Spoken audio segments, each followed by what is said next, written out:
S, வீடு, schools, hotels, store room இங்கெல்லாம் partition wall கட்டணும்னாலும் இப்போ பில்டிங் போனஸோட first choice Renocon Rapid Wall Panels.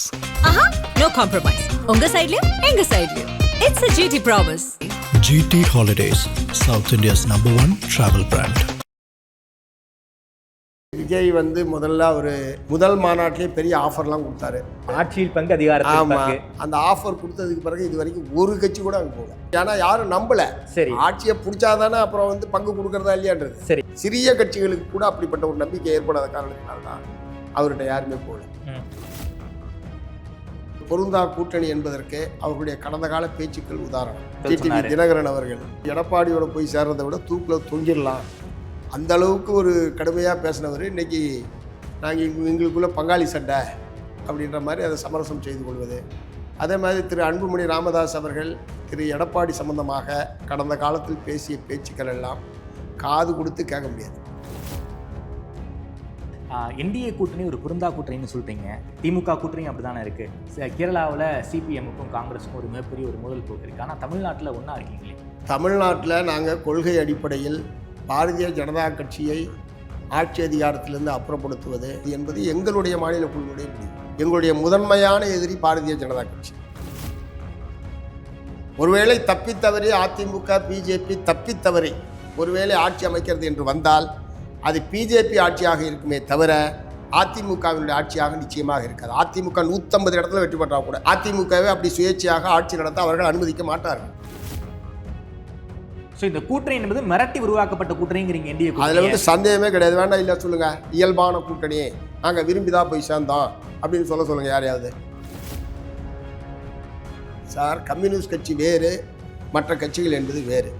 Communist கட்சிக்கு இருக்கிற பொருளாதார கொள்கை மற்ற கட்சிக்கு இருக்கணும் எப்படி நீங்கள் எதிர்பார்க்குறீங்க? தேர்தல் அணி சேர்க்கை என்பது அவ்வப்போது வரக்கூடிய அரசியல் தேவையிலிருந்து வருகிறது, அரசியல் நோக்கத்திலிருந்து வருகிறது. இப்போ எங்களுடைய நோக்கம் பிஜேபி அதிமுக அணியை தோற்கடிக்க வேண்டும் என்பது. அதற்காக அது அணி சேர்க்கை. அதற்காக எல்லா கொள்கையிலையும் 100% ஒத்த கருத்து இருந்தால்தான் ஒரு அணி சேர்க்கை என்று சொன்னால் எந்த கட்சியும் யாரோடையும் சேர முடியாது. தொடர்ச்சியாக போக்குவரத்து ஊழியர்கள் போராட்டம் பண்ணிக்கிட்டு இருக்காங்க, தூய்மை பணியாளர்கள் போராட்டம் நடந்துகிட்டு இருக்கு, செவிலியர்கள் போராட்டம் பண்ணிக்கிட்டு இருக்காங்க, பகுதி நேர ஆசிரியர்கள் போராட்டம் பண்ணிட்டு இருக்காங்க. அதுவும் 150 நாள் போராட்டம் பண்ணியிருக்காங்க தூய்மை பணியாளர்கள். அதை வந்து அரசு சீக்கிரமா சிவிசாச்சிருக்கு. 150 நாள் தமிழ்நாடு பூரா 150 நாள் போராட்டம் மாதிரி எஃபெக்ட் கொடுக்குறீங்க. 5, 6 இந்த 2 வட்டத்தை சார்ந்த ஊழியர்கள் மட்டும்தான் போராட்டம். தமிழ்நாடு பூரா போடல, 150 நாள் போராடல. இவங்க நிரந்தர பண்ணுன்னு வச்சாங்க. எல்லா வட்டத்திலையும் ஒப்பந்தம்னு போனதுக்கு பிறகு இவங்களை மட்டும் எப்படி நிரந்தரம் பண்ண முடியும் என்பது அரசு தரப்புலேருந்து இருக்கக்கூடிய கேள்வி. இன்னும் தொகுதி பேச்சுவார்த்தை ஆரம்பிக்கல, என்டிஏ கூட்டணி ஆரம்பிச்சிட்டாங்க. என்ன எதிர்பார்க்குறீங்க திமுக தலைமை கிட்ட இருக்கு? நாங்கள் இரட்டை இலக்கத்தில் தான் தொகுதியை சிபிஎம் எதிர்பார்க்கிறது. இரட்டை இலக்கத்தில் போட்டியிட வேண்டும் என்பது எங்களுடைய மாநில குழுவினுடைய முடிவு. அதற்கான முயற்சிகளை நாங்கள் ஆதநேயர்களுக்கு அன்பு வணக்கம். இன்று நம்மோடு சிபிஎம் மாநில செயலாளர் தோழர் பே. சண்முகம் அவர்கள். தோழர் வணக்கம். வணக்கம். நல்லா இருக்கீங்களா? நல்லா இருக்கு. தேர்தல் காலம், தேர்தலுக்கு ரொம்ப குறுகிய காலம்தான் இருக்குது. ஒரு பக்கம் திமுக கூட்டணி, இன்னொரு பக்கம் அதிமுக கூட்டணி, என்டிஏ கூட்டணின்னு சொல்கிறாங்க. ஸோ ஒரு முதல் பொதுக்கூட்டத்தை என்டிஏ போட்டுட்டாங்க. திமுகவுக்கு முன்னாடி நாங்கள் வந்து கூட்டணியை கட்டமைச்சிட்டு மக்களை சந்தித்து விட்டோம், பொதுக்கூட்டம் போட்டு விட்டோம் அப்படிங்கிற ஒரு பர்செப்ஷனை வந்து என்டிஏ கூட்டணி உருவாக்கியிருக்காங்க. எப்படி பார்க்குறீங்க? அதாவது ஒரு பொதுக்கூட்டம் நடந்திருக்கிறத தவிர அது ஒரு ஆரம்ப கட்ட பணி தான். இன்னும் எவ்வளவோ அதில் வந்து தீர்வு காண வேண்டிய பல பிரச்சனைகள் என்பது இருக்குது. ஏன்னா ஒவ்வொருத்தரும் எதிர்பார்க்குற சீட்டுகளை அவங்க எப்படி செட்டில் பண்ண போகிறாங்க. ரெண்டாவது, அது கூட்டணி ஆட்சியா அதிமுகவுடைய தனித்த ஆட்சியா என்கிற $1 பில்லியன் கேள்வி என்பது இருக்குது. ஏன்னா மதுராந்தகம் பொதுக்கூட்டத்தில் திரு எடப்பாடி அவர்கள் அதிமுக தனிப்பெரும்பான்மையுடன் ஆட்சி அமைக்கும் என்று இவர் முன்னாடி பேச, நிறைவாக பேசிய பிரதமர் மோடி அவர்கள் என்டிஏ கூட்டணி ஆட்சி அப்படின்னு தான் அவர் மேடையில் வச்சுக்கிட்டே எல்லாத்தையும் வச்சுக்கிட்டே தான் சொல்லியிருக்காரு. ரெண்டாவது, இவங்க அனைவருமே ஒரு பொருந்தா கூட்டணி என்பதற்கு மேடையில் அமர்ந்திருந்த தலைவர்கள் கடந்த காலத்தில் பேசிய பேச்சுக்களை பூரா நீங்கள் இப்போ எடுத்து போட்டிங்கன்னா அது எந்த அளவுக்கு ஒரு கட்டாயத்தின் அடிப்படையில் அந்த கூட்டணி உருவாக்கப்பட்டிருக்கு. ஒரு பொருந்தா கூட்டணி என்பதற்கு அவர்களுடைய கடந்த கால பேச்சுக்கள் உதாரணம். ஓகே, இவரோட போய் சேர்றதை விட தூக்கில் தொங்கிடலான்னு சொன்னார். அந்த மாதிரிலாம் யாரும் இது வரைக்கும் சொல்லி கேள்விப்பட்டிருக்க மாட்டீங்க. டிடிவி தினகரன் அவர்கள் எடப்பாடியோட போய் சேர்றதை விட தூக்கில் தொங்கிடலாம், அந்த அளவுக்கு ஒரு கடுமையாக பேசினவர் இன்னைக்கு நாங்கள் எங்களுக்குள்ளே பங்காளி சண்டை அப்படின்ற மாதிரி அதை சமரசம் செய்து கொள்வது. அதே மாதிரி திரு அன்புமணி ராமதாஸ் அவர்கள் திரு எடப்பாடி சம்பந்தமாக கடந்த காலத்தில் பேசிய பேச்சுக்கள் எல்லாம் காது கொடுத்து கேட்க முடியாது. அந்த அளவுக்கு ரொம்ப கீழ்த்தரமாக அவர் எதற்கும் லாய்க்கற்றவர் என்கிற அளவுக்கு, நான் வந்து ரொம்ப நாகரீகமாக அந்த வார்த்தையை பயன்படுத்துகிறேன், லாய்க்கற்றவர் என்கிற அளவுக்கு அன்பு வந்து கடந்த காலத்தில் பேசியிருக்காரு. இப்போல்லாம் எந்த முகத்தோடு இவங்கெல்லாம் ஒரே மேடையில் உட்கார்றாங்க, சிரித்து பேசிக்கிறாங்க, உள்ளொன்று வைத்து புறமொன்று பேசுதுன்னு சொல்லுவாங்கள்ல, கிட்டத்தட்ட அதற்கு சிறந்த எடுத்துக்காட்டாக அந்த மதுராந்தகம் கூட்டமும் மதுராந்தகம் மேடையில் அமர்ந்திருந்த அந்த தலைவர்களும் அதற்கு எடுத்துக்காட்டு. என்டிஏ கூட்டணி ஒரு பொருந்தா கூட்டணின்னு சொல்லிட்டீங்க. நம்ம தமிழ்நாட்டிலையும் அப்படி தானே இருக்குது, திமுக கூட்டணியும் அப்படி தானே இருக்குது. கேரளாவில் சிபிஎம்முக்கும் காங்கிரஸுக்கும் ஒரு மிகப்பெரிய ஒரு மோதல் போக்கு இருக்குது. ஆனால் தமிழ்நாட்டில் ஒன்றா இருக்கீங்களே. தமிழ்நாட்டில் நாங்கள் கொள்கை அடிப்படையில் பாரதிய ஜனதா கட்சியை ஆட்சி அதிகாரத்திலிருந்து அப்புறப்படுத்துவது, தமிழ்நாட்டை பொறுத்தவரை பிஜேபியோடு அணி சேர்ந்திருக்கிற இந்த கூட்டணியை தோற்கடிப்பது என்பது எங்களுடைய மாநில குழுவினுடைய முடிவு. தமிழ்நாடு மாநில குழுவினுடைய முடிவு. அகில இந்திய அளவில் பிஜேபி ஆட்சி அதிகாரத்திலிருந்து அப்புறப்படுத்துவது என்பது அகில இந்திய அளவில் நாங்கள் எடுத்திருக்கிற முடிவு. சரி, எங்களுடைய முதன்மையான எதிரி பாரதிய ஜனதா கட்சி, அவர்களுடைய முதன்மையான எதிரி நாங்கள். இது ரெண்டு பேருமே பகிரங்கமாக நாங்கள் சொல்லியிருக்கிறோம். பாரதிய ஜனதா கட்சியும் முதன்மையான எதிரி கம்யூனிஸ்டுகள் என்பதை அவங்களும் பகிரங்கமாக சொல்லியிருக்காங்க. எங்களுடைய முதன்மையான எதிரி பாரதிய ஜனதா கட்சி என்பதை நாங்கள் சொல்லியிருக்கோம். சரி, அதனால் இந்த கொள்கை அடிப்படையில் இவர்களை தோற்கடிப்பதற்கு, இவர்களோடு அணி சேர்ந்திருப்பவர்களை தோற்கடிக்க வேண்டும் என்கிற நோக்கத்தோடு தான் திராவிட முன்னேற்ற கழகத்தோடு தொடர்ச்சியாக மார்க்சிஸ்ட் கம்யூனிஸ்ட் கட்சி பயணிக்கிறது. இந்த முடிவை செயல் வடிவம் கொடுக்க வேண்டும் என்று சொன்னால் இன்றைக்கு இருக்கக்கூடிய அரசியல் சூழ்நிலையில் தமிழ்நாட்டில் திராவிட முன்னேற்ற கழகம்தான் உறுதியாக பாரதிய ஜனதா கட்சியை எதிர்த்து போராடக்கூடிய வலிமையான ஒரு அணியாக திமுக தலைமையிலான அணிதான் இருக்கிறது. அந்த அடிப்படையில் மார்க்சிஸ்ட் கம்யூனிஸ்ட் கட்சி அதனால் நீங்கள் வந்து அதோட ஒப்பிடக்கூடாது. எப்படி நீங்கள் வந்து என்டிஓ அணியோடு இருக்கக்கூடிய மற்ற தலைவர்கள் பற்றி நான் என்ன சொன்னேன், அதையும் இதையும் எப்படி சமப்படுத்துறீங்க, எப்படி உங்களால் சமப்படுத்த முடியும்? இந்த நோக்கத்தோடு தான் இதில் அணி சேர்ந்திருக்கிற எல்லா கட்சிகளுமே. சரி, பாஜக ஒற்றை புள்ளி. ஆமாம், ஒற்றை புள்ளி இல்லை, அதுதான் பிரதானமான விஷயம். தமிழ்நாட்டில் பாஜகவில் வலுவா இல்லையே, 4 எம்எல்ஏ தான் வச்சுருக்கீங்க. தமிழ்நாட்டில் பாஜக மிகப்பெரிய சக்தியே கிடையாது. அதிமுக தானே தமிழ்நாட்டில் பெரிய சக்தி. அதாவது அகில இந்திய அளவில் பாஜக எதிர்ப்பு சரியா இருக்கலாம், தமிழ்நாட்டில் அளவில் பாஜக அவங்க எத்தனை எம்எல்ஏக்கள் வைத்திருக்கிறார்கள் என்பதை பொறுத்து வைத்துக்கொண்டு அவர்களை மதிப்பிடுவது ரொம்ப தவறான ஒரு விஷயம். மத்திய ஆட்சி அதிகாரம், மிகப்பெரிய பணபலம், மத்திய அரசாங்கத்தினுடைய பல்வேறு நிறுவனங்கள், தேர்தல் ஆணையம் அல்லது மத்திய புலனாய்வுத்துறை, வருமான வரித்துறை, இப்போது நீதித்துறை உட்பட சகலத்தையும் கையில் வைத்துக்கொண்டு அவர்கள் அரசியல் செய்கிறார்களே தவிர வெறும் கட்சியை மட்டும் வைத்துக்கொண்டு அவர்கள் அரசியல் நடத்தவில்லை. ஆகவே அவர்கள் ஏதோ சட்டமன்ற நாடாளுமன்ற உறுப்பினர்கள் எண்ணிக்கையை வைத்துக்கொண்டு பாரதிய ஜனதா கட்சியை மதிப்பிடுவது என்பது மிக மிக மிக மிக தவறானது. ஆகவே அது ஒரு பலம் பொருந்திய அமைப்பாக அகில இந்திய அளவில் இருக்கிறது. அது இந்த ஒரு வீட்டுக்குள்ளே ஒட்டகம் நுழைஞ்சா எப்படி அந்த வீடு வந்து உருப்படியாக இருக்காதோ அது மாதிரி பிஜேபி நுழைவது என்பது தமிழ்நாட்டை சின்னாபின்னமாக்கிவிடும். ஏற்கனவே பல மாநிலங்களில், பீகாராக இருக்கட்டும், மகாராஷ்டிராவாக இருக்கட்டும், பல்வேறு மாநிலங்களில், ஒரிசாவாக இருக்கட்டும், பல்வேறு மாநிலங்களில் அவர்கள் மிகச்சிறிய எண்ணிக்கையில் இருந்தபோது தான் நுழைந்து இந்த மாதிரி கட்சிகளோடு கூட்டணி சேர்ந்த பிரதான கட்சிகளை அழித்து தாங்கள் முதன்மையான இடத்துக்கு வருவதுங்கிற தந்திரத்தை பல மாநிலங்களில் அவர்கள் வெற்றிகரமாக நிறைவேற்றியிருக்கிறார்கள். ஆகவே தமிழ்நாட்டில் பாரதிய ஜனதா கட்சி அதிமுகவோடு சேர்ந்திருப்பது என்பது அதிமுகவான அழிவுக்கான ஒரு அஸ்திவாரத்தை அவர்கள் போட்டிருக்கிறார்கள் என்பதை அதிமுக உணர வேண்டும். இரண்டாவது, அதிமுக பிஜேபி சேர்ந்து அது எத்தனை இடங்களில் பிஜேபி வெற்றி பெற்றாலும் அது நிச்சயமாக தமிழ்நாட்டுக்கு மிகப்பெரிய கேட்ட விளைவிக்கும். ஒருவேளை தப்பித்தவறி அதிமுக பிஜேபி தப்பித்தவறி ஒருவேளை ஆட்சி அமைக்கிறது என்று வந்தால் அது பிஜேபி ஆட்சியாக இருக்குமே தவிர அதிமுகவினுடைய ஆட்சியாக நிச்சயமாக இருக்காது. அதிமுக 150 இடத்துல வெற்றி பெற்றால் கூட அது பிஜேபி ஆட்சியாகத்தான் இருக்குமே தவிர அதிமுக ஆட்சியாக இருக்காது. அதிமுகவை அப்படி சுயேட்சையாக ஆட்சி நடத்த அவர்கள் அனுமதிக்க மாட்டார்கள். இதுதான் பாரதிய ஜனதா கட்சியுடைய இந்தியாவில் பல்வேறு மாநிலங்களில் அனுபவம். சரி, ஆகவே தான் அதை கடுமையாக நாங்கள் எதிர்க்கிறோம். ஒரு 4 எம்எல்ஏ இருக்கிறான் அப்படின்றத வைத்து கொண்டு அல்ல. ஒருவேளை பாஜக அதிமுக கூட்டணி வெற்றி பெற்றால்னு சொல்றீங்க, ஒரு கேள்விக்குறியோடு தான் சொல்றீங்க. வெற்றி பெறக்கூடிய அணியா நீங்க பாக்குறீங்களா? திமுகவை வீழ்த்தக்கூடிய அணியாக வந்து என்டிஏ கூட்டணியை பாக்குறீங்க போல இருக்கே. நிச்சயமாக இல்லை, அதற்கான கடுகளவு வாய்ப்பு இல்லை. ஒருவேளை தப்பித்தவறி நடந்தால் என்ன நடக்கும் என்கிற எச்சரிக்கையை தவிர சரி கடுகளவு வாய்ப்பு கூட அதிமுக பிஜேபி அணி வெற்றி பெறுவதற்கான வாய்ப்பு என்பது இந்த 2026 தேர்தலில் நிச்சயமாக கிடையாது. பாஜக எதிர்ப்புல திமுக எவ்வளவு உறுதியா இருக்கு? அதாவது கடந்த காலத்தில் மத்திய அரசாங்கத்துக்கு எதிராக கடிதங்கள் எழுதுவாங்க, பொதுக்கூட்டம் போடுவாங்க, இந்த மாதிரிலாம் பல இது நடந்திருக்கு. ஆனால் திரு ஸ்டாலின் அவர்கள் முதலமைச்சராக வந்ததுக்கு பிறகு மத்திய அரசாங்கம் தமிழ்நாட்டுக்கு விரோதமான பல்வேறு நடவடிக்கைகளை மேற்கொள்கிற போதெல்லாம் திராவிட முன்னேற்ற கழகம் களத்திலே இறங்கி போராடுவது என்கிற ஒரு நிலைமையை அவங்க உருவாக்கியிருக்காங்க. உதாரணத்துக்கு கல்விக்கான நிதியை மறுத்த போது தமிழ்நாடு முழுவதும் போராட்டங்கள் என்பது நடைபெற்றது. ஒரு 100 நாள் வேலை திட்டத்தை ரத்து செய்த போது இடதுசாரிகளோடு சேர்ந்து தமிழ்நாடு பூரா போராட்டம் நடந்தது. கோவை மதுரை மெட்ரோ ரயில் திட்டத்துக்கு அனுமதி மறுப்பு போது உடனடியாக அடுத்த ஒரு சில நாட்களில் போராட்டம். ஓகே. நெல் ஈரப்பதம் 22% அதிகரிக்க வேண்டும் என்கிற கோரிக்கை நிராகரிக்கப்பட்ட போது உடனடியாக டெல்டா மாவட்டங்களில் போராட்டம். இந்த மாதிரி நேரடியாக களத்தில் இறங்கி தன்னுடைய கட்சி தொண்டர்களை மத்திய அரசுக்கு எதிராக களத்தில் இறக்கக்கூடிய கட்சியாக திமுக என்பது இருக்கிறது. ஓகே. அதே மாதிரி சட்டமன்றத்திலையும் சரி நாடாளுமன்றத்திலையும் சரி அது தமிழ்நாட்டுக்கு விரோதமான அல்லது வகுப்புவாத நடவடிக்கைகளை மேற்கொள்ளுகிற போதெல்லாம் வலிமையான குரலை சட்டமன்றத்திலும் நாடாளுமன்றத்திலும் எழுப்புகிறது.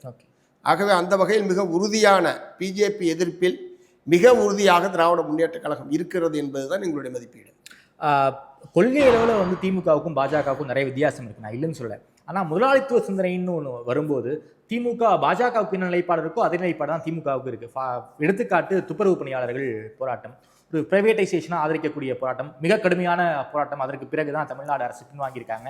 இந்த மாதிரியான பல்வேறு விஷயங்களில் வந்து ஒன்றிய பாஜகவுக்கு என்ன சிந்தனை இருக்கோ அதே சிந்தனை தான் திமுகவுக்கும் இருக்குது. டிஎன்பிசியில் வந்து மிகப்பெரிய அளவில் வேலை வாய்ப்புகள் இல்லை, எல்லாத்தையும் பிரைவேட்டைசேஷன் ஆக்குறாங்கிற குற்றச்சாட்டெல்லாம் திமுக மேலே இருக்குது. அந்த முதலாளித்துவ சிந்தனைங்கிற அடிப்படையில் திமுகவுக்கும் பாஜகவுக்கும் வித்தியாசம் இல்லைங்கிற ஒரு கருத்து இருக்கே. இல்லை, உலகமய தாராளமய கொள்கை அமலாக்கத்துக்கு வந்தது என்பது பிஜேபி ஆட்சி காலத்தில் கிடையாது. முதல்ல அது புரிஞ்சுங்க. காங்கிரஸ் 1990 உலகம் முழுவதும் பொருளாதார கொள்கையில் ஒரு மிகப்பெரிய மாற்றம் என்பது பல்வேறு நாடுகளிலும் ஏற்பட்டது. அது உலக வங்கியினுடைய நிர்பந்தம், IMF-னுடைய நிர்பந்தம் போன்ற பல காரணங்கள் இருக்குது. அந்த கொள்கையை இந்தியாவில் அப்போது இருந்த காங்கிரஸ் அரசாங்கம் துவங்கி இப்போது இருக்கிற பிஜேபி அரசாங்கம் வரை அந்த உலகமய தாராளமய கொள்கை என்பதை அவர்கள் தங்களுடைய பொருளாதார கொள்கையாக தொடர்ந்து கடைபிடித்துக் கொண்டிருக்கிறார்கள். அதனுடைய தொடர்ச்சி தான் இப்போது நடந்து கொண்டிருக்கிறது. சரி. அந்த தாராளமய கொள்கையினுடைய ஒரு பகுதி இந்த மாதிரி நிரந்தர பணிகளை ஒழித்து கட்டுவது, நிரந்தர பணியாளர்களுடைய எண்ணிக்கையை குறைப்பது, ஒப்பந்தம், வெளிமுகமை, இது போன்ற வகைகளில் அதே வேலையை செய்வதற்கான ஆட்களை எடுப்பது என்பது அந்த கொள்கையினுடைய விளைவு. அந்த அடிப்படையில் அதனால் ஏதோ பிஜேபி கொள்கையை தான் அவங்க கடைப்பிடிக்கிறாங்கல்ல. தாராளமய கொள்கையை இந்திய அரசாங்கம் கடைபிடிக்கிறது, மாநில அரசாங்கம் கடைபிடிக்கிறது. இவங்க தான் துவக்கினாங்கன்றது கிடையாது. அப்போ யார் ஆட்சி அதிகாரத்தில் இருந்தாங்களோ அவர்கள் காலத்தில் துவக்கப்பட்டது. அது அப்போ இருந்து தொடர்ச்சியாக இருக்கிறது. அதில் ஒரு மாற்றம் வேண்டும் என்பது எங்களுடைய இடதுசாரிகள் என்கிற முறையில், கம்யூனிஸ்டுகள் என்கிற முறையில் எங்களுடைய கோரிக்கை. அதனால் பொருளாதார கொள்கையில் அவர்களுக்கும் எங்களுக்கும் மாறுபட்ட கருத்துக்கள் இருக்கிறது. ஆனால் அதை விட அரசியல் என்பது மிக முக்கியமான ஒன்றாக இருக்கிறது. ஸ்ரீபெரும்புதூரில் நம்ம கட்சி சங்கத்தை கூட அங்கே கட்டமைக்க முடியல, ஒரு மிகப்பெரிய அழுத்தம் இருக்குது. அதுவும் தாராளமயத்தினுடைய இதுதானா? நிச்சயமாக. உலகத்தில் எங்கேயுமே தொழிற்சங்கமே இருக்கக்கூடாது என்றதான் முதலாளிகளுடைய ஒரே நோக்கம். அதுக்கு தகுந்த மாதிரி தான் இப்போ 4 தொழிலாளர் தொகுப்பு சட்டங்கள் என்பது வந்திருப்பது. இப்போ ஒரு 44 தொழிலாளர் நல சட்டங்களை 4 தொகுப்புகள் ஆக்கி 29 சட்டம் 15 சட்டங்களை ரத்து பண்ணி 29 சட்டங்களை 4 தொழிலாளர் தொகுப்பு சட்டங்களாக இப்போது மத்திய அரசாங்கம் மாற்றி இப்போது நடைமுறைக்கு ஏப்ரல் மாதம் 1ஆம் தேதியிலேருந்து வரப்போகுது. அதிலே மிக முக்கியமானது தொழிற்சங்கமே அமைக்கக்கூடாது என்பது தான். அது இந்திய அரசாங்கத்தினுடைய கொள்கை. அதே கொள்கையை தான் திமுக அரசும் கடைபிடிக்கிறாங்க போல இருக்கே. இல்லை, அன்றைய தேதியில் அதே கொள்கை இல்லை. பொருளாதார கொள்கை விஷயத்தில் திமுக, இந்திய அரசாங்கம் எதை கடைபிடிக்கிறதோ அதைத்தான் அவர்கள் கடைபிடிக்கிறார்கள். திமுக மட்டுமல்ல, சொல்றேன். சிபிஎம்ஏ ஆட்சிக்கு வந்தாலும் அந்த நிலைமை தான் நீடிக்குமா? இல்லை, நாங்கள் பொருளாதார கொள்கையில் எங்களுக்கு சார் கம்யூனிஸ்ட் கட்சி வேறு, மற்ற கட்சிகள் என்பது வேறு. கம்யூனிஸ்ட் கட்சிக்கு இருக்கிற பொருளாதார கொள்கை மற்ற கட்சிக்கு இருக்கணும்னு எப்படி நீங்கள் எதிர்பார்க்குறீங்க? நாங்களே எதிர்பார்க்க மாட்டோம். தேர்தல் உடன்பாடு, தேர்தல் அணி சேர்க்கை என்பது அவ்வப்போது வரக்கூடிய அரசியல் தேவையிலிருந்து வருகிறது, அரசியல் நோக்கத்திலிருந்து வருகிறது. இப்போ எங்களுடைய நோக்கம் பிஜேபி அதிமுக அணியை தோற்கடிக்க வேண்டும் என்பது. அதற்காக அது அணி சேர்க்கை. அதற்காக எல்லா கொள்கையிலையும் 100% ஒத்த கருத்து இருந்தால்தான் ஒரு அணி சேர்க்கை என்று சொன்னால் எந்த கட்சியும் யாரோடையும் சேர முடியாது. சரி, அப்படி ஒரு வரலாறு இந்தியாவில் ஏற்பட்டதே கிடையாது. எங்களுடைய அரசியல் நோக்கம் இது. அதை நாங்கள் பகிரங்கமாக வெளிப்படுத்துகிறோம். அதற்கேற்ப உற்ற துணை யார், அதற்கான கூட்டாளி யார் என்கிற முறையில் திமுகவோடு நாங்கள் சேர்ந்துருக்கோம். திமுக ஆட்சி ஒரு 5 வருஷமாக இருக்காங்க. வேங்கவேயில் ஆரம்பித்து போக்குவரத்து தொழிலாளர்கள் போராட்டம், அரசு ஊழியர்கள் போராட்டம், ஜாக்டோ ஜியோ போராட்டம், ஏகப்பட்ட போராட்டம். இதையெல்லாம் எப்படி திமுக அரசு கையாண்டிருக்கு? ஒரு மிகப்பெரிய ஒரு ஃபெயிலியர் இருக்கு. கிட்டத்தட்ட ஒரு 3 வருஷம் ஆக போகுது வேங்கவேயில் ஒரு சம்பவம் நடந்து. இன்னைக்கு வரைக்கும் குற்றவாளிகளை கைது செய்ய முடியல. பழைய பென்ஷன் திட்டம் கேட்டு தான் ஜாக்டோ ஜியோ போராட்டாங்க. பழைய பென்ஷன் திட்டத்தில் தொழிலாளர் கான்ட்ரிபியூஷனே கிடையாது. இங்கே வந்து தொழிலாளர் கான்ட்ரிபியூஷன் இருக்கு. இதுக்கும் பழைய பென்ஷனுக்கும் பல்வேறு வித்தியாசங்கள் இருக்குன்னா சொல்றாங்க. இந்த அரசு பல்வேறு விஷயங்களை வந்து கோட்டை விட்டுருக்காங்களே, நீங்க வந்து பெருசா என்ன பண்ணீங்கிற ஒரு கேள்வியும் இருக்குல்ல? இல்லை, வேங்கவேயிலை பொறுத்த வரைக்கும் அது சிபிசிஐடி விசாரணைக்கு உத்தரவுன்னு நாங்கள் தான் சொன்னோம். ஆமாம், மற்ற பல கட்சிகளும் கேட்டாங்க. சிபிசிஐடி விசாரணை நடைபெற்று சிபிசிஐடி விசாரணை அது வந்து சில முடிவுகளுக்கு வந்திருக்காங்க. இல்லை சில முடிவுகளுக்கு வந்துட்டாங்க. அதை வெளிப்படையாக சொல்கிறதுல ஒரு முடிவுக்கு கொண்டு வரதில் அது காலதாமதம் செய்யப்பட்டு கொண்டிருக்கிறத விட கிட்டத்தட்ட விசாரணை முடிஞ்சு போச்சு. சரி, இப்போ ஒன்றும் விசாரணையெல்லாம் ஒன்றும் நடக்கலை. அது அந்த விசாரணையுடைய முடிவு, அது சம்மந்தப்பட்ட குற்றவாளிகள் மீது நடவடிக்கை என்பது நிலுவையில் இருக்குது. கிட்டத்தட்ட விசாரணை முடிஞ்சு போச்சு. விசாரணை ஒன்றும் இப்போ அங்கே நடக்கலை. பொதுவாக இந்த மாதிரி பட்டியல் சாதி மக்களை இழிவுபடுத்துவது என்பது ஒரு சாதி வெறித்தனத்தினுடைய ஒரு வெளிப்பாடாக தமிழ்நாட்டில் பல சம்பவங்கள் இது மாதிரி நடந்துகிட்ருக்கு. சரி, சாதிய பாகுபாடு, தீண்டாமை, இந்த மாதிரியான சம்பவங்கள்லாம் பரவலாக நடைபெறுகிற ஒரு மாநிலமாகத்தான். அதாவது இவ்வளவு கல்வியில் வளர்ச்சி பெற்ற மாநிலம், பொருளாதாரத்தில் முன்னேறிய மாநிலம், ஒரு நீண்ட சீர்திருத்த சமூக சீர்திருத்த பாரம்பரிய மாநிலம், இப்படியெல்லாம் சொன்னாலும் கூட இன்னமும் இதெல்லாம் இருக்கத்தான் செய்து. சாதி ஆணவ கொலைகளை தடுப்பதற்கு தனிச்சட்டம் வேண்டும் என்கிற ஒரு வலுவான கோரிக்கையை நாங்கள் தொடர்ந்து முன் வச்சுக்கிட்டு இருக்கிறோம். சட்டத்தை போடாமல் அதுக்கான குழுவை மட்டும் தான் கிடையாது. குழு போடுறது என்பது நல்ல விஷயம். ஏன்னா எல்லாரும் ஏற்கத்தக்க ஒரு பரிந்துரையை ஏன்னா ஒரு புதிய சட்டத்தை இயற்றுகிற போது எடுத்தோன்னே அப்படியே எடுத்தங்க அவிழ்த்தன் பண்ணி அதை எடுத்து எவனாவது கோர்ட்டுக்கு போய் அது ஒரு சிக்கலாகிடக்கூடாது. அதனால் ஆணையம் போட்டதை நாங்கள் ஒன்றும் காலம் கடத்துக்கிற ஒரு நடவடிக்கையை பார்க்கல. சரி, ஒரு பொறுப்பான நடவடிக்கை என்ற முறையில் தான் நாங்கள் வந்து பார்க்குறோம். பட் என்னென்னா ஆணையம் விரைவாக அதற்கான பரிந்துரையை கொடுக்க வேண்டும் என்பது தான் எங்களுடைய இது. அதனால் இந்த மாதிரியான சம்பவங்கள் நடைபெற தான் செய்யுது. ஸோ முற்றிலும் சாதிய பாகுபாடு, தீண்டாமை, வன்கொடுமைகள் முற்றிலும் தடுத்து நிறுத்தப்பட வேண்டும் என்று தான் எல்லோருமே எதிர்பார்ப்போம். அது ஆளுங்கட்சியாக இருந்தாலும் எதிர்கட்சியாக இருந்தாலும் எல்லாம் வன்கொடுமையெல்லாம் நடக்கணும் அப்படின்னு யாரும் எதிர்பார்க்க மாட்டாங்க. ஸோ அதில் வந்து அந்த மாதிரி சம்பவங்கள் நடக்கிற போது கடந்த காலத்தில் என்ன சம்பவம் நடந்தாலும் அரசு தரப்புலேருந்து ஒரு உரிய நடவடிக்கை என்பது இருக்காது.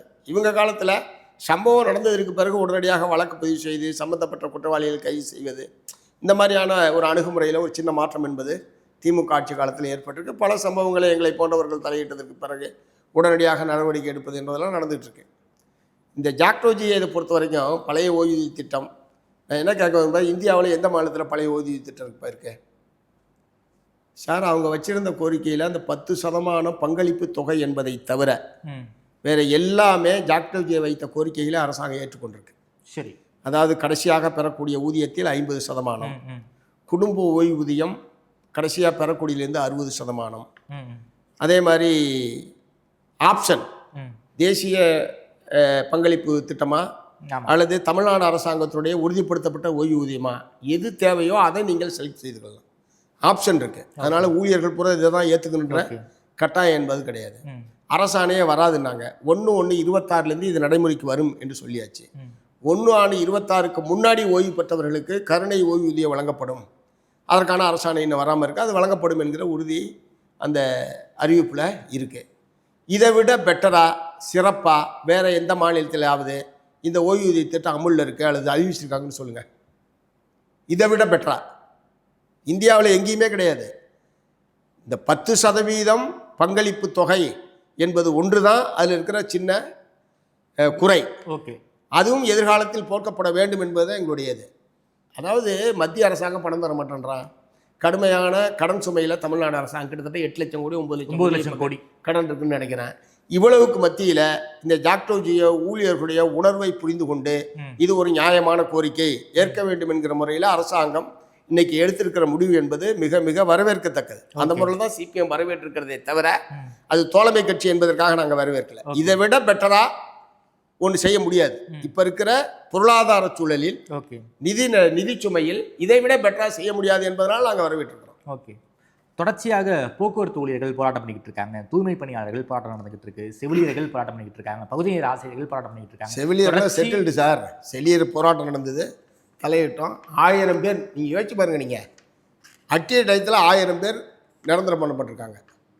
1000 பேர் 1000 செவிலியர்கள் ஏக காலத்தில் நிரந்தரம் செய்யப்பட்டிருக்காங்க. ம். பணி நியமன ஆணையம் வழங்கியாச்சு. சரி. அவங்க ஊதியத்தில் உயர்வு என்பது அவங்க வச்ச கோரிக்கையை ஏற்றுக்கிட்டு இருக்காங்க.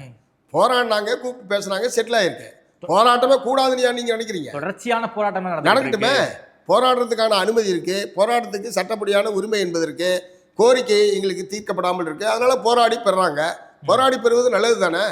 போராட்டமாக செஞ்சால் அதை விட நல்லது, போராடி பெறுவது நல்லது தான். அதுவும் 150 நாள் போராட்டம் பண்ணியிருக்காங்களே தூய்மை பணியாளர்கள், அதை வந்து அரசு சீக்கிரமாக சிவிசாச்சிருக்கு. 150 நாள் தமிழ்நாடு பூரா 150 நாள் போராட்டம் மாதிரி எஃபெக்ட் கொடுக்குறீங்க. 2 வட்டத்தை சார்ந்த ஊழியர்கள், 5, 6 இந்த 2 வட்டத்தை சார்ந்த ஊழியர்கள் மட்டும்தான் போராட்டம். தமிழ்நாடு பூரா போடல, 150 நாள் போராடல. இவங்க நிரந்தரம் பண்ணணும்னு வச்சாங்க.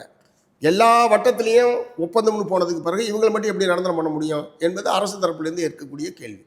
இவங்களை மட்டும் நிரந்தரம் பண்ணால் எல்லாத்தையும் தான் நிரந்தரம் பண்ணணும். இவங்களை மட்டும் நிரந்தரம் பண்ணாமல் மற்றவங்க பூரா ஒப்பந்தத்தில் கொண்டு போனது நாங்கள் மட்டும் கிடையாது. நாங்கள் மட்டும் கிடையாது, திமுக மட்டும் கிடையாது. அது பல ஆட்சி காலத்தில் நடைபெற்றிருக்கிறது. எப்படி நாங்கள் மொத்தத்தையும் ரிவோக் பண்ண முடியும் என்பது அரசு தரப்பில் சொல்கிறது. அதனால் 2 பேரும் பேசி தீர்த்துங்கன்னு சொன்னால் பேசியிருக்காங்க. அறிவிப்பு ஒரு சில நாட்களில் வரும்னு சொல்லி தான் அந்த சம்மந்தப்பட்ட இவர் சென்னை மாவட்டத்துறை அமைச்சர் நேரடியாக போய் தான் போராட்டத்தை முடிச்சிருக்காங்க. அது நல்லபடியாக முடிய வேண்டும், ஊழியர்களுடைய கோரிக்கை நிறைவேற வேண்டும் என்பது தான் எங்களுடைய எதிர்பார்ப்பு. நாங்கள் உட்பட அந்த போராட்டத்துக்கு ஆதரவாக போயிருக்கோம். அந்த பேச்சுவார்த்தைக்கான ஏற்பாடுகளை பண்ணியிருக்கோம். அது சுமூகமாக தீர்க்கப்படும். ஆனால் அது ரொம்ப இடியாப்ப சிக்கலான ஒரு பிரச்சனை என்பது நீங்கள் புரிஞ்சுங்க. ஏன்னா இந்த வருஷம் தான் இவங்க புதுசாக ஒரு உத்தரவு போட்டாங்க, ஆகவே அப்படின்னு சொன்னால் அது வேறு தன்மை. இது ஒரு 5-20 வருஷமாக நடைமுறையில் இருக்குது. திடீர்னு இந்த ஆட்சி மொத்தத்தையும் மாற்றணும், நாங்களே இருந்தால் கூட மாற்ற முடியுமா?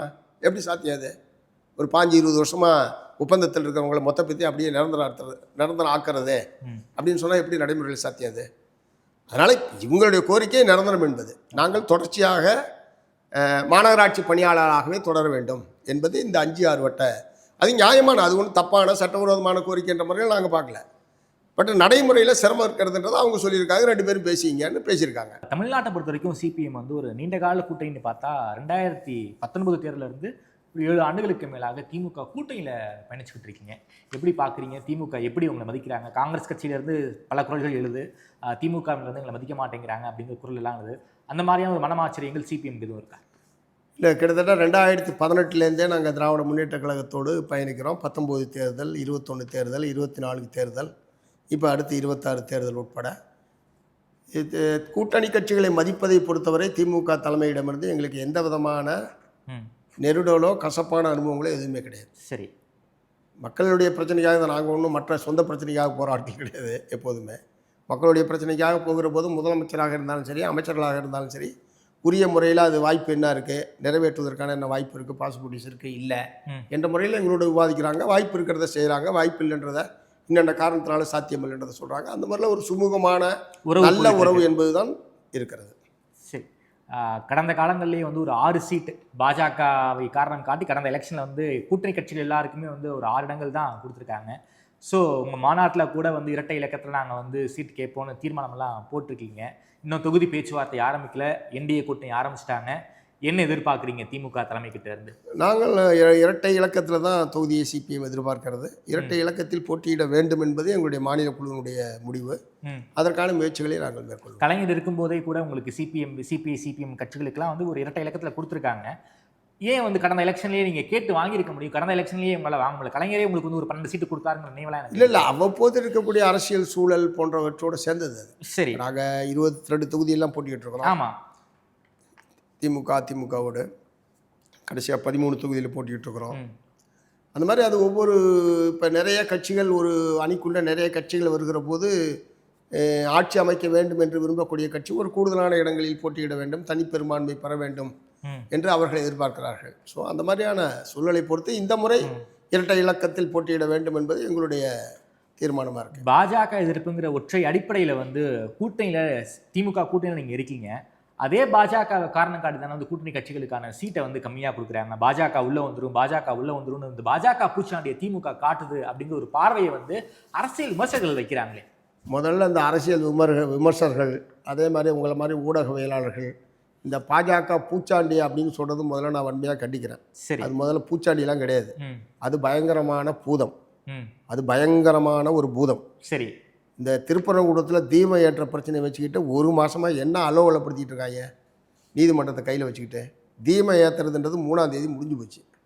அதுக்கப்புறம் 1.5 மாதமாக அதை பிரச்சனையை வச்சுக்கிட்டு ஊரையே அலவலப்படுத்திட்டு இருக்காரு. பிரதமர் உட்பட அன்னைக்கு மதுராந்தகம் கூட்டத்தில் விளக்கேற்ற உள்ளன்னு பேசுகிறாரு. 3ஆம் தேதி ஏற்றுனது அவருக்கு தெரியாதா? ஏற்றுனது தெரியுது, ஏற்றுனது தெரியாதா அவருக்கு?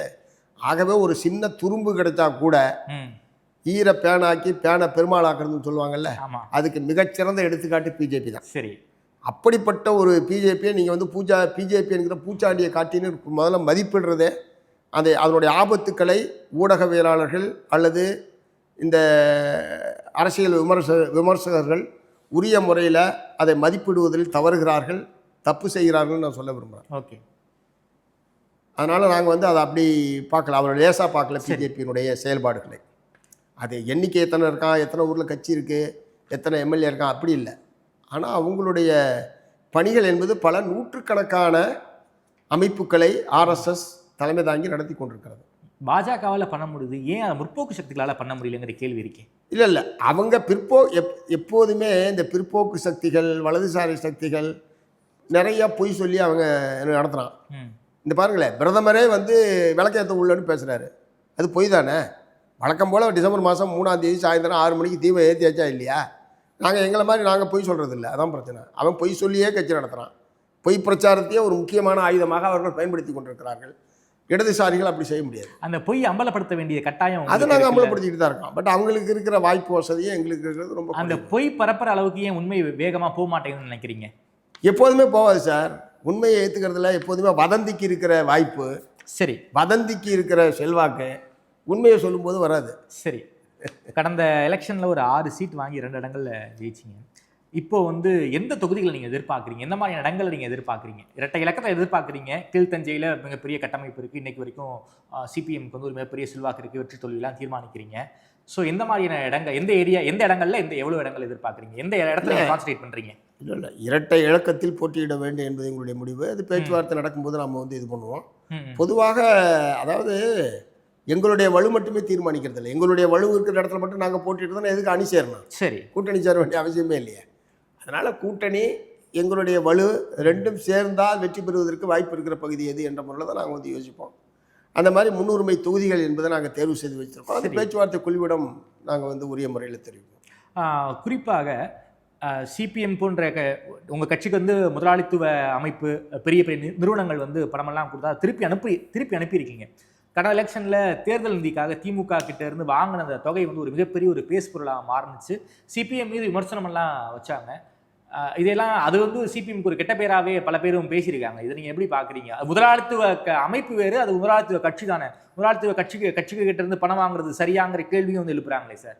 கடந்த தேர்தலில் இல்லை, முதல் விஷயம். கடந்த தேர்தல் 2021 2021 கிடையாது, 2019 நாடாளுமன்ற தேர்தலில் திராவிட முன்னேற்ற கழகம் அவர்களுடைய கட்சிக்காரர்களுடைய செலவுக்காக கொடுத்ததை தவிர 1000 முறை சொல்லிட்டான். அது ஒரு சிங்கிள் டீ கூட சிபிஎம் காரன் குடிக்கல.